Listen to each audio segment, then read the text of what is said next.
Bonsoir mesdames, bonsoir messieurs, bonsoir à chacune et à chacun. Quand vous m'avez contacté pour cette soirée, pour être franche, j'ai répondu oui sans hésiter. Sans hésiter une seule seconde parce que pour de nombreuses raisons, votre initiative me semble évidemment positive.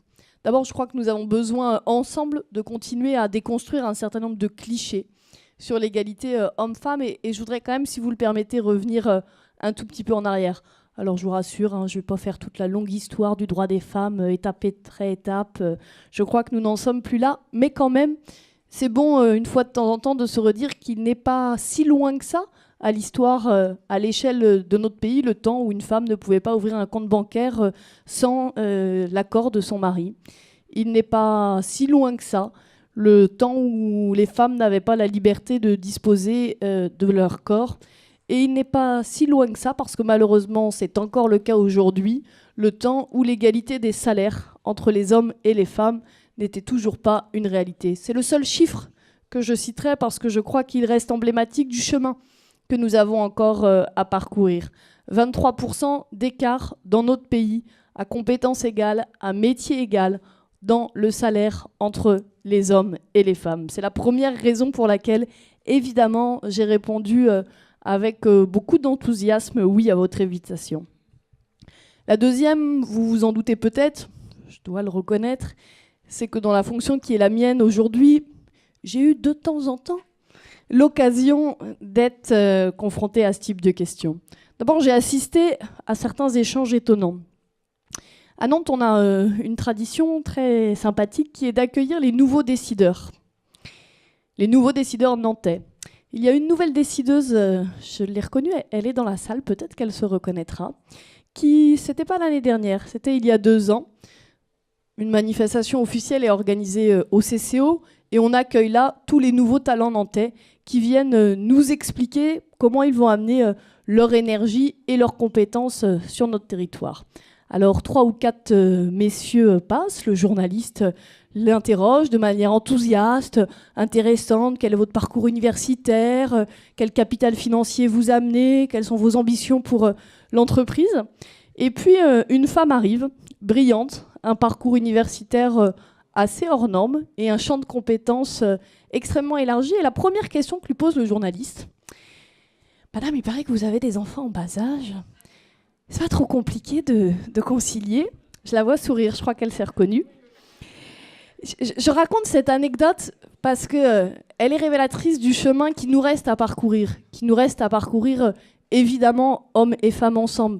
Pour moi, ça va sans dire, le combat pour l'égalité homme-femme, c'est un combat que nous partageons, c'est un combat que nous devons mener dans la mixité, sinon ça n'aurait tout simplement aucun sens. Et puis la deuxième anecdote, un tout petit peu plus personnelle que je raconterai ce soir, c'est la première fois où avec ma collègue Nathalie Appéré, la maire de Rennes, nous sommes arrivés dans une instance qui s'appelle l'Assemblée générale des maires des grandes villes de France. Nous arrivons avec Nathalie Appéré, cette instance a lieu à Paris, nous regardons la salle, on s'assoit autour de la table et là on se dit, c'est vrai qu'à l'évidence, l'Ouest a quelques atypismes que quand on est ici au quotidien, on oublie en fait. Parce que quand on est engagé maire d'une grande ville, on fait son taf, on prend ses responsabilités, on mène un projet avec une équipe. Je salue d'ailleurs les membres de mon équipe que je vois ici, Karine Daniel, Francky Trichet. Bref, on fait ce pourquoi les gens vous ont élu.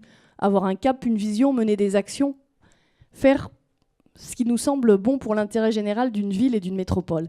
Là, on s'assoit avec Nathalie, on regarde la table et on se dit, oui, quand même, à l'évidence, à l'Ouest, on n'est pas tout à fait comme les autres. La réunion démarre et un monsieur, un élu, que je ne citerai pas, par courtoisie républicaine, commence la réunion et, voulant être aimable, dit, je cite, « Je tiens à saluer la sympathique progression de la parité dans notre Assemblée. » Et là, mesdames, messieurs, vous vous dites quand même que dans notre pays, il reste encore un peu de travail.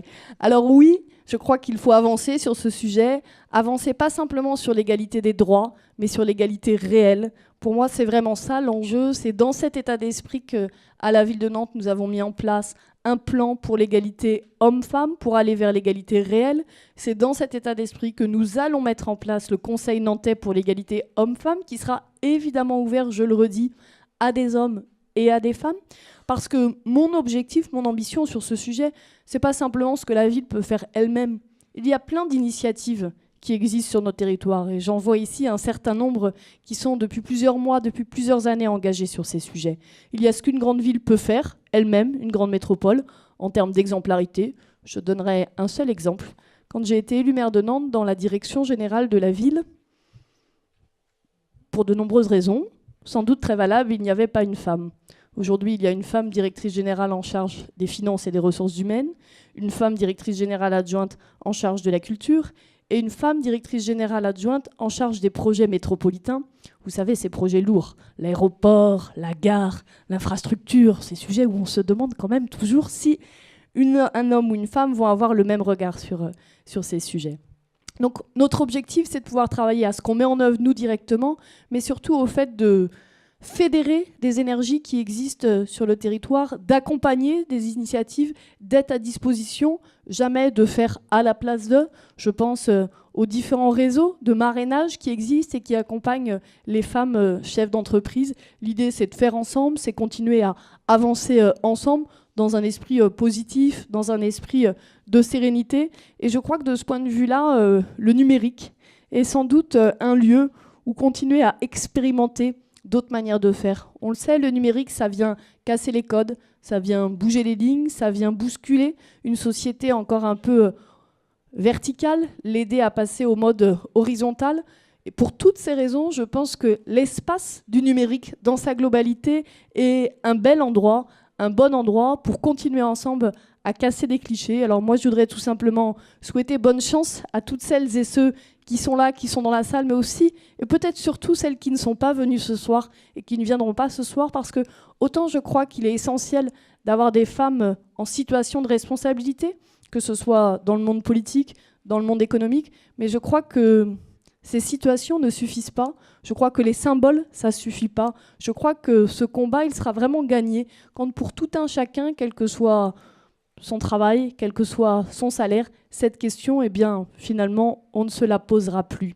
Donc, merci d'avoir lancé cette initiative. Bravo pour l'enthousiasme et pour la tonalité que vous y mettez. Et puis, à celles et ceux qui sont dans la salle, à celles et ceux qui viendront rejoindre votre aventure, moi, j'ai simplement envie de dire, suivez vos intuitions, montez des projets, ayez confiance en vous. Ce qui compte, c'est le projet, c'est l'engagement. Merci.